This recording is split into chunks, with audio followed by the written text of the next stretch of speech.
وہ دوسرا کوئی نہیں مانگ سکتا. جو بیٹی نے دعا مانگنی ہے نا درد سے، وہ دوسرا کوئی. آپ خود دعا مانگیں، خود ختم شریف پڑھیں، خود تلاوت کریں. اسی بڑے منفرد لوگ ہاں. ہمارا یہ طریقہ ہے کہ ہم نے رویہ اس طرح کا بنایا ہوا ہے کہ قرآن شریف بھی کوئی اور ہی پڑھے گا ہمارے ابا جی کے لیے. او بھائی آپ بھی تو کوئی 2 سپارے پڑھے نا اپنے والد کے لیے. وہ میں اینے قرآن پاک پڑھائے نے، تو آپ کنے پڑھے نے بھائی؟ ایک بھی نہیں. وہ سارے مدرسے کے بچے. اور پھر آپ نے ناراض نہیں ہونا میری بات سے. قرآن پاک کے بارے میں نبی پاک علیہ السلام نے فرمایا جب تک دل جمے پڑھو، اور جب دل نہ جمے طبیعت تھکے تو چھوڑ دو. تے جڑا اسی بالاں نو بلانے آ مدرسیوں تو کہنے آ پورا قرآن پڑھ کے ہی اٹھنا جے، او دا کی مطلب ہے؟ ان کا دل کرے تو آدھا سپارہ پڑھیں، دل کرے تو 1 رکوع پڑھیں. آپ نے تو پابند کر دیا ہے. کس بنیاد پر پابند کیا آپ نے؟ آپ خود پڑھیں. اور پھر علماء نے لکھا ہے بچہ نیت کر لے والد کے لیے پڑھ رہا ہوں، کہنے کی بھی ضرورت نہیں، اللہ ثواب عطا کر دے گا. خود ایک سپارہ نہیں. اور بیٹا بیٹی بھائی سنیں میری بات، اللہ آپ کو سلامت رکھے. میری بات سنیں. اب ہم نے کرنا کیا ہے؟ اب کرنا یہ ہے کہ ہم نے خوب دعا کرنی ہے. آج بھی جن کے ختم کے لیے ہم آئے ہیں نا، ہمارا دل پورا لگ جائے. اس طرح بندہ رب کو مناتا ہے نا، یہ ضروری نہیں کہ یہاں سے سپیکر سے یہ دعا ہوگی وہی دعا ہے. آپ اپنے دل میں 2 جملے کہہ دیں اس کے لیے کہ یا اللہ تو مہربان ہے. دیکھو لمبا نہیں یاد رکھتے لوگ، جو قبروں میں پڑے رہ گئے. آہستہ آہستہ بندے بھولنے لگتے ہیں. جب کسی کا انتقال ہوتا ہے لوگ روز قبرستان جاتے ہیں. پھر تھوڑے دنوں کے بعد یہ روٹین کیے. فرمایا قبر والا میری ماں، میرا باپ، میری اولاد میرے میرے میرے میرے لیے دعا کریں، میرے اپنے میرے لیے دعا کریں. وہ تو انتظار کر رہا. دوستو اپنے جانے والوں کا بہترین تحفہ ان کے لیے دعا کرو. میری والدہ میرے والد چلے گئے، کوئی مجھ سے پوچھے نا ان کے لیے کیسے دعا کرتے تو میں کہتا ہوں میری سانسیں بھی دعا کرتی، میری دھڑکنیں بھی دعا کرتی. ایک دن نہیں، ایک دن میں کئی دفعہ جب بھی خیال آتا ہے ان کے. قرآن مجید نے خود توجہ دلائی وَقُلْ رَبِّ ارْحَمْهُمَا كَمَا رَبَّيَانِي صَغِيرًا. اللہ کہتا ہے کہو اے اللہ ان دونوں پہ رحم فرما، جب میں چھوٹا تھا تو میری انہوں نے پرورش کی تھی. رب نے دعا سکھائی. بھائیو صرف مسلمان کا آج موبائل بھی آباد ہے، فوٹو بھی آباد ہے، اور دسترخوان بھی آباد ہے، اور ہوٹل بھی آباد ہے. جس چیز کو آباد نہیں کرتے وہ مسلح ہے. مسلح کمزور ہے، مسلح طاقتور ہونا چاہیے. وہ بندہ طاقتور ہے جسے اللہ سے جڑنا آتا ہے، دعائیں مانگنی آتی، التجائیں کرنی آتی. خوب دعائیں مانگیں، خوب اس کی بارگاہ میں حاضری دیں. آخری بات آپ سب کے لیے میری یہ ہے کہ ہم سب نے دنیا کو چھوڑ کے جانا ہے. ہم دنیا میں اچھے عمل کرنے آئے ہیں. جڑا بچہ اتوں پردیس گیا ہے نا، ابا جی نے پلاٹ ویچیا ہے تے اماں نے زیور ویچیا ہے، وہ باہر کام نہ کرے تو جڑے اتوں کو بندہ جائے وہ کہندے یار تو کڈا بیوقوف ہے، تیری ماں پیو نے جڑے کام کر لیا تو وہ کردا ہی نہیں، ویلا پھرنا ہے. اور پھر میں نے سیانے لوگ دیکھے ہیں سعودی عرب میں 40 سال گزارتے ہیں پر وہاں گھر نہیں بناتے. دبئی میں، یورپ میں 40 سال گزارے، گھر نہیں کوئی. بلکہ جو کمبل خریدا تھا نا جاتے وقت واپسی تک وہی کمبل ہے. کیوں؟ کہ وہ سمجھتے ہیں گھر تو پاکستان میں. پردیس کے لیے محنت، یہاں گھر بنانے کا مقصد کوئی نہیں. اور میرے دوستو نبی پاک نے ہمیں فرمایا دنیا میں اس طرح رہنا جس طرح مسافر رہتے ہیں. گھر تو تمہارا جنت میں، اصل ٹھکانہ تو آخرت کا ہے. لیکن ہم ساری تباہی اتار رہے ہیں، یہاں فارغ پھر رہے ہیں. آپ نے ناراض نہیں ہونا. ڈھیر سارے بندے بے نمازی ہیں اور بلا وجہ بے نمازی ہیں, کوئی وجہ نہیں. جو بندہ کہتا ہے نماز کے لیے ٹائم نہیں ملتا, جھوٹ بولتا ہے, کیونکہ رب کہتا ہے لا یکلف اللہ نفسا الا وسعہا, جو بوجھ کوئی اٹھا نہ سکے میں ڈالتا ہی نہیں. تو ہم نماز پڑھ سکتے تھے تو اللہ نے فرض کی ہے. ٹھنڈے اے سی لگ گئے, اب فجر میں آنکھ ہی نہیں کھلتی. او خدا کے بندو, اس وقت سے ڈرو جب اے سی بھی ہو, کمرہ بھی ہو, پر نیند ہی نہ آئے. آج نیند ضرور کرو پر غافلوں والی نہ کرو. فجر کی نماز بر وقت. آج کل ہی تو موقع ہے فجر پڑھنے کا جب رات چھوٹی. اب بھی تو مزہ آتا ہے, بندہ تھوڑی قربانی دے کے اٹھتا ہے. یہی تو ٹائم ہے کہ آپ وقت پہ آئیں. اور یہ ذمہ داری ہے گھر کے بزرگوں کی کہ وہ جس طرح ناراض ہوتے ہیں نا, میری روٹی کیوں نہیں ٹائم نہ پکی, انہیں ناراض ہونا چاہیے کہ تم نے نماز کیوں نہیں پڑھی.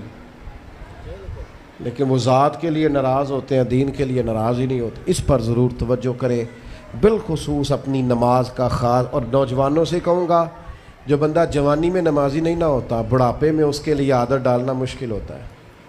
ابھی سے نمازی ہو جاؤ, بڑا مزہ آئے گا, زندگی مینج ہو جائے گی.